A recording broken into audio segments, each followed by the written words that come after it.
Hello students, welcome to home science classes by Neha ma'am. आज की class में हम इम्यूनाइजेशन टीकाकरण के बारे में पढ़ेंगे। आज की वीडियो में सभी होम साइंस स्टूडेंट्स को जो विभिन्न प्रतियोगी परीक्षाओं की तैयारी करते हैं के लिए बहुत ही उपयोगी वीडियो है। साथ ही यह क्लास 9 to 12 तक की छात्राओं एवं BA, MA, BSc, MSc सभी गृह विज्ञान की छात्राओं के लिए बेहद महत्वपूर्ण क्लास होने वाली है। Then we start. टीकाकरण या इम्यूनाइजेशन किसी रोग को रोकने की सर्वाधिक व्यवहारिक विधि टीकाकरण होती है। टीकाकरण एक ऐसा अभियान है जिसके द्वारा शरीर में रोग विशेष के प्रति प्रतिरोधकता उत्पन्न करने हेतु टीके लगाए जाते हैं। टीकाकरण परिवार और समुदाय को सुरक्षित रखने के लिए सुरक्षा कवच का काम करता है। अब हम जानेंगे रोग क्षमता या रोग प्रतिरोधक क्षमता या प्रतिरोधकता, या हम इंग्लिश में कहें इसे इम्यूनिटी, क्या है। व्यक्ति की किसी रोगों से लड़ने की क्षमता या योग्यता ही रोग क्षमता या प्रतिरोधकता कही जाती है। प्रतिरोधकता को अब हम एक नज़र में देखेंगे, अर्थात प्रतिरोधकता को किन भागों में बांटते हैं या कितने इसके प्रकार होते हैं, कौन कौन से प्रतिरोधक क्षमता मनुष्य में पाई जाती है या कौन कौन सी क्षमता मनुष्य उपार्जित करता है यानी कि ग्रहण करता है, इस रूप में हम देखेंगे। तो प्रतिरोधकता को हम मुख्य रूप से दो भागों में बांटेंगे, कृत्रिम एवं प्राकृतिक। कृत्रिम को हम दो डिवीज़न में करेंगे, सक्रिय और निष्क्रिय। यहाँ सक्रिय को भी हम दो सब डिवीज़न में बांटेंगे। एक होता है रोग होने के बाद, यानी कि जब हमारी बॉडी में कोई रोग हो जाए, यानी कि हमें सर्दी जुकाम या किसी भी तरह की कोई बीमारी होती है, उसके बाद हम उसके लिए जो टीका लगवाते हैं वो है रोग होने के बाद हमारे शरीर में इम्यूनाइजेशन। सेकंड है टीकों द्वारा प्राप्त, यानी कि हम रोग होने से पहले ही कोई टीका लगवा लेते हैं तो वो उससे हमारे शरीर को सुरक्षा प्रदान करता है। सेकंड है निष्क्रिय। निष्क्रिय यानी कि यह हमारे शरीर में निष्क्रिय रूप में रहता है, लेकिन यह हमारे शरीर को सुरक्षित रखता है। इसे भी हम दो सब डिवीज़न में बांटेंगे, प्राकृतिक एवं कृत्रिम। प्राकृतिक रूप से मनुष्य में प्रतिरोधक क्षमता दो प्रकार से प्राप्त होती है। पहला उसे माता के गर्भ से प्राप्त होता है और दूसरा उसे स्तनपान द्वारा प्राप्त होता है। माता के गर्भ के अपरा में उसे इम्यूनिटी प्राप्त होती है, दूसरी स्तनपान में जो प्रथम दुग्ध होता है जिसमें कोलेस्ट्रम की मात्रा पाई जाती है, जो बालक को जीवन भर विभिन्न रोगों से लड़ने की क्षमता प्रदान करता है। दूसरा है कृत्रिम, जिसमें दो तरह के टीके लगते हैं, एंटीटॉक्सिन और गामा ग्लोबुलिन। तो फिर अब हम मेन पे आ जाते हैं, जहां हम लोग फर्स्ट पढ़े थे कृत्रिम और प्राकृतिक। तो कृत्रिम को हमने समझ लिया है, अब बारी आती है प्राकृतिक की।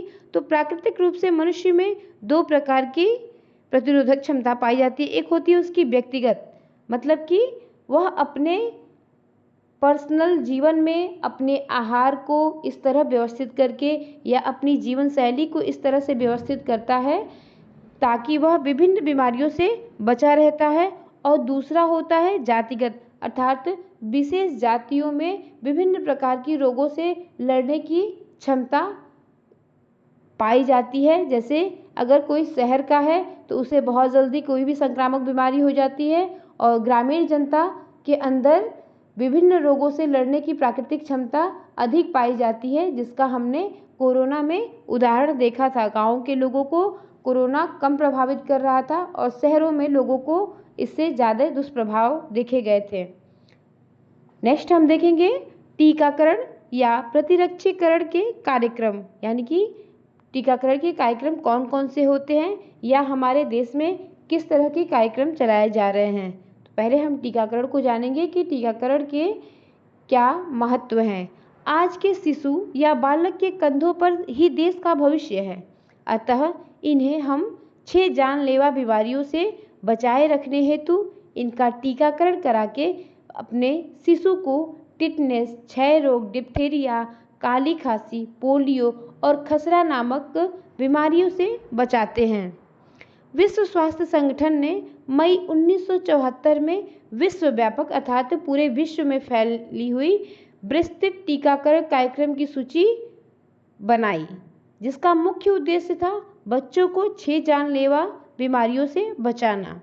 भारत में यह कार्यक्रम जनवरी 1978 में प्रारंभ हुई। कौन सा कार्यक्रम? विस्तृत टीकाकरण कार्यक्रम या एक्सपेंडेड प्रोग्राम्स ऑन इम्यूनाइजेशन। कब शुरू हुई भारत में? 1978 में। ईपीआई का नाम बदलकर सन 1985 में यूनिवर्सल चाइल्ड इम्यूनाइजेशन 1990 रखा गया। भारत में यूनिवर्सल इम्यूनाइजेशन कार्यक्रम नवंबर 1985 में श्रीमती इंदिरा गांधी के यादगार में शुरू किया गया था। अब आगे हम जानेंगे कि जो ईपीआई कार्यक्रम है इसमें WHO ने किस प्रकार के टीके दिए हैं। तो दिया है WHO द्वारा विस्तृत टीकाकरण कार्यक्रम सूची के टीके। इसमें किस उम्र में कौन सा टीका यानी कौन सी वैक्सीन लगेगी, इसको हम जानेंगे। जन्म के बाद 1 महीने तक बच्चे को सबसे पहले BCG का टीका और ओरल पोलियो की खुराक दी जाती है। फिर 6 सप्ताह बाद अर्थात दूसरे महीने में बच्चे को हम DPT यानी कि डिप्थीरिया, पर्टूसिस और टिटनेस की पहली खुराक देते हैं और साथ ही ओरल पोलियो की दूसरी खुराक देते हैं। फिर जब बच्चा 10 सप्ताह का हो जाता है तो उसे हम पुनः DPT की दूसरी खुराक देते हैं और ओरल पोलियो की तीसरी खुराक देते हैं। फिर जब बच्चा 14 सप्ताह का हो जाता है तो हम उसे DPT की तीसरी खुराक देते हैं और ओरल पोलियो की चौथी खुराक देते हैं। साथ ही जब बच्चा 9 माह का हो जाता है तो उसे हम खसरा यानी कि मीजल्स से बचने के लिए खसरे का टीका लगाते हैं। धन्यवाद। आगे के क्लास में वीडियो में हम टीकाकरण को और विस्तृत रूप से जानेंगे कि माता के लिए कौन कौन से टीके होते हैं अर्थात गर्भावस्था में कौन कौन से टीके लगाए जाते हैं, तथा ये तो शिशु का टीकाकरण था लेकिन बच्चे को 14 से 18 साल तक की आयु तक टीकाकरण कराए जाते हैं। वे टीके कौन कौन से हैं उसे हम अगली वीडियो में जानेंगे। आज के लिए धन्यवाद। Please like, share and subscribe.